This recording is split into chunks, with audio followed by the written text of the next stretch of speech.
Welcome back to Nothing But the Truth. Before we bring on today's guest, let's take a step back and look at where we are. America is facing a pivotal moment, not just because of what's happening around the world, but because of the growing debate here at home about how we should respond. The war in Gaza, the threat of a nuclear Iran, the rise of China, and the ongoing war in Ukraine. These aren't distant headlines. They are urgent challenges testing American resolve, American leadership, and the values that we stand for. Within the conservative movement, there's a real debate unfolding.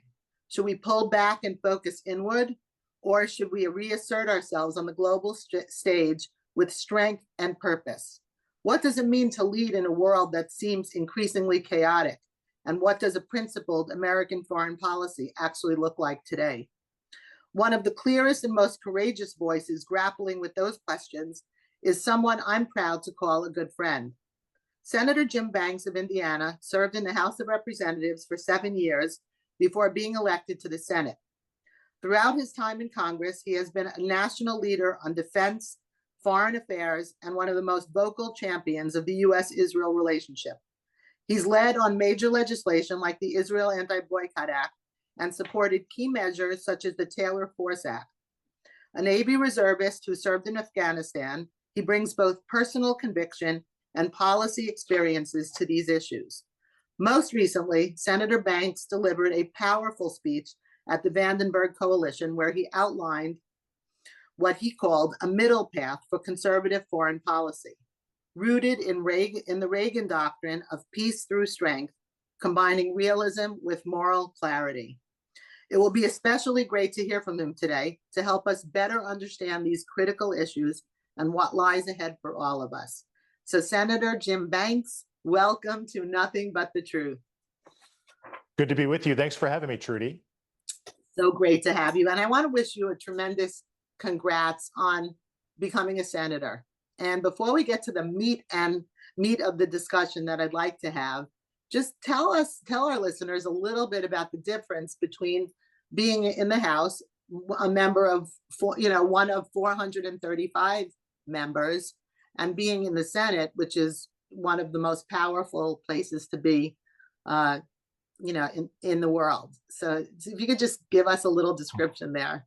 Well, it is a lot different. I got to tell you, everything about it, when it comes to the process, the rules, how you vote, when you vote, the pace of the Senate is so different than the House. And one way to put it is, yes, I'm one of 100 in the Senate. I really like the 6-year term, by the way. It might be the best part about being a senator rather than the 2-year election cycles that you're always in the House. But the nomination process, the confirmations that we're doing in the Senate, which has dominated the last 4 months of my time in the Senate so far, it gives you a advantage and an opportunity to build relationships with the president's cabinet and the administration that you don't have in the House of Representatives. And I don't like to say that in front of my old House colleagues, my friends, but you immediately have more influence because of that process and those relationships than what you do in the House. And the question, though, for me is,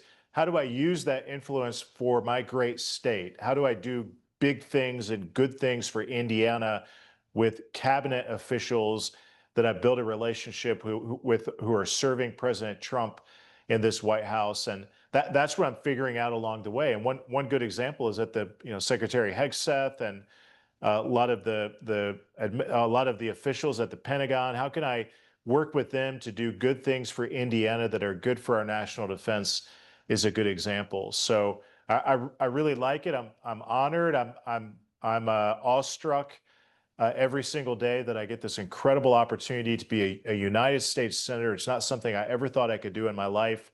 As you know, I come from a very humble background. My dad was a factory worker. My mom was a nursing home cook. And only in America, because somebody who grew up coming from a trailer park, grow up to be the first in his family to go to college and do the things that I've been able to do and now be a United States Senator. It's an incredible honor.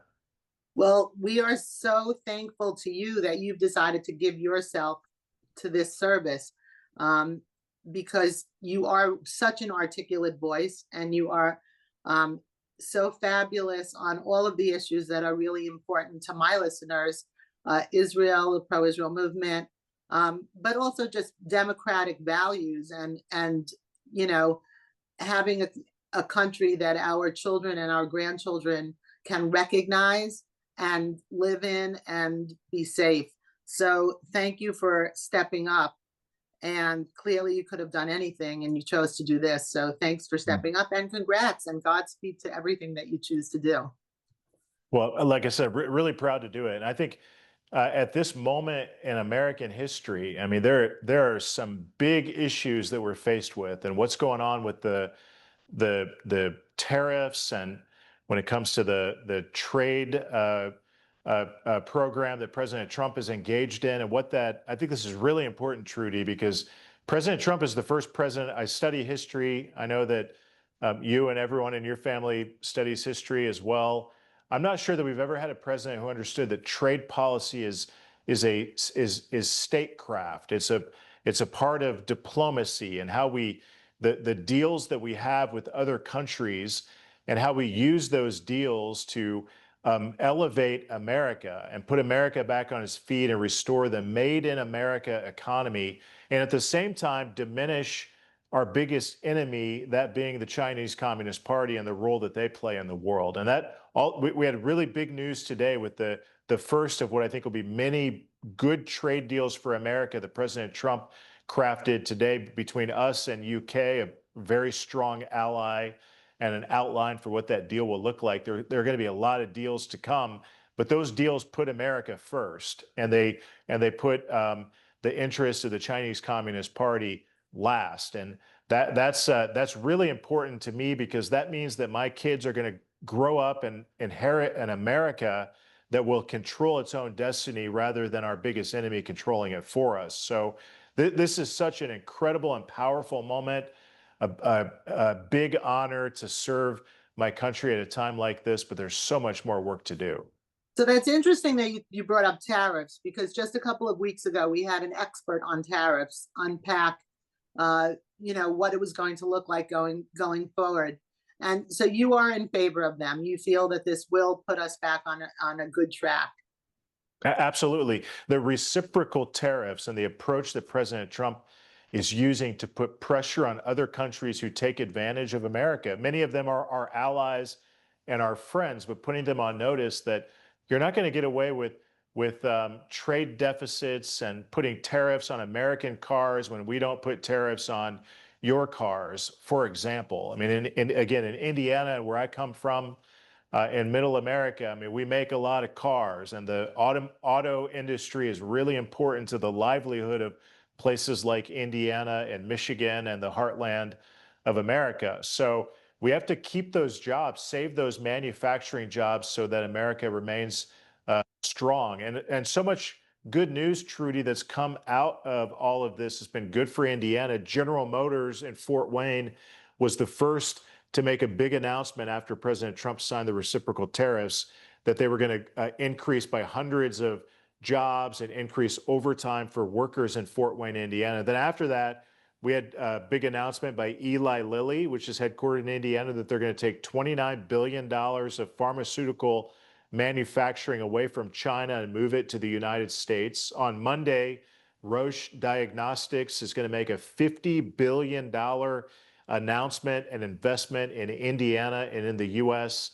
Honda announced that they're going to make the next generation Honda Civic in Indiana instead of Mexico and Japan. So these good news stories keep happening, and they're a direct result of the reciprocal tariffs. Now tariffs. Yeah.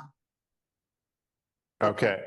So much good news. Like I said, Eli Lilly, $29 billion of pharmaceutical manufacturing out of China to the United States. But on top of that, you got Roche Diagnostics, a $50 billion announcement in Indiana and the country, across the country. You got Honda announced they're going to make the next generation Honda Civic in Indiana instead of in Mexico or in Japan. So a lot of really good news that's come out of all of this. Now, that doesn't mean that tariffs are going to last forever. It just means that the reciprocal tariffs gives America leverage to make better deals for American workers and the American economy. And President Trump's just getting started on that front.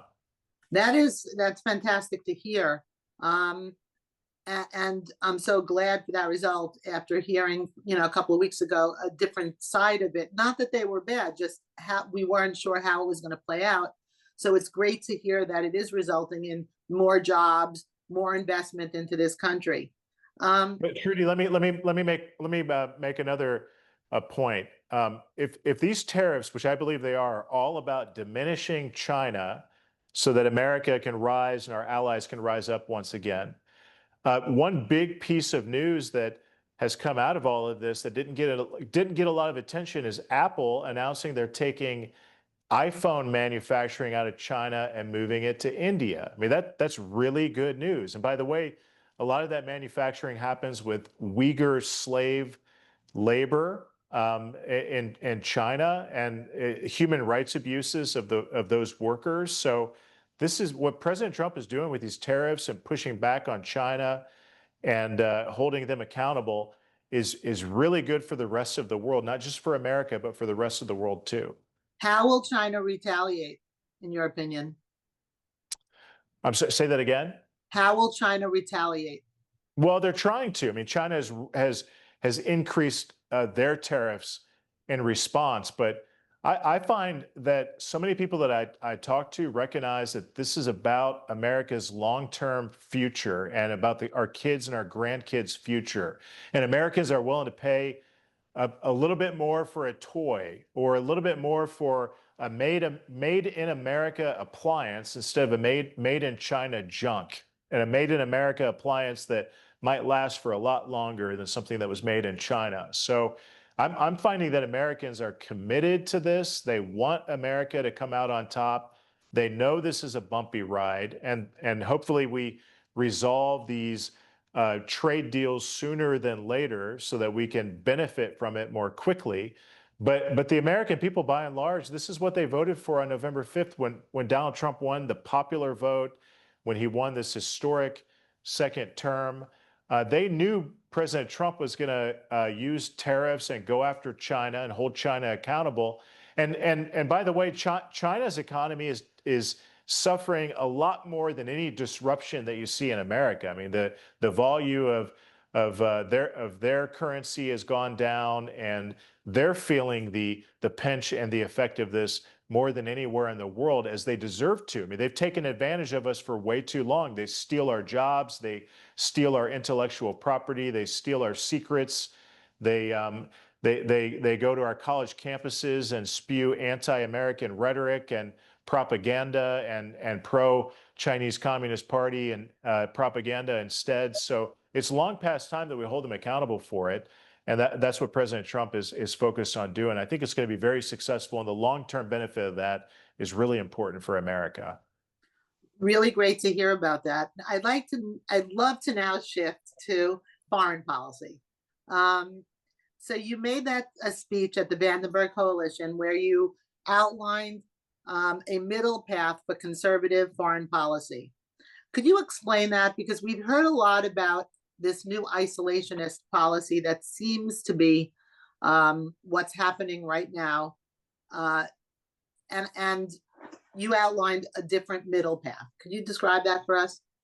Well, one point that I made when I spoke to this group was that it's counterproductive to talk about the new Republican Party being isolationist, because I don't think that we are. I think we are rather we're realist. We understand that America can't lead abroad when we're weak at home. So we have to restore the made in America economy and get America back on track before we can be that leader in the world that America and much of the world is accustomed to us being. So I start from that premise. I mean, that's what the tariffs are about. That's what the Trump agenda is about, extending the tax cuts on working class families and doing what we have to do domestically to repair our economy, especially over the last 4 years, to get us back on our feet. That comes first. But secondly, we have to be realistic about the things that we do. We can't stretch ourselves so thin. We can't get involved in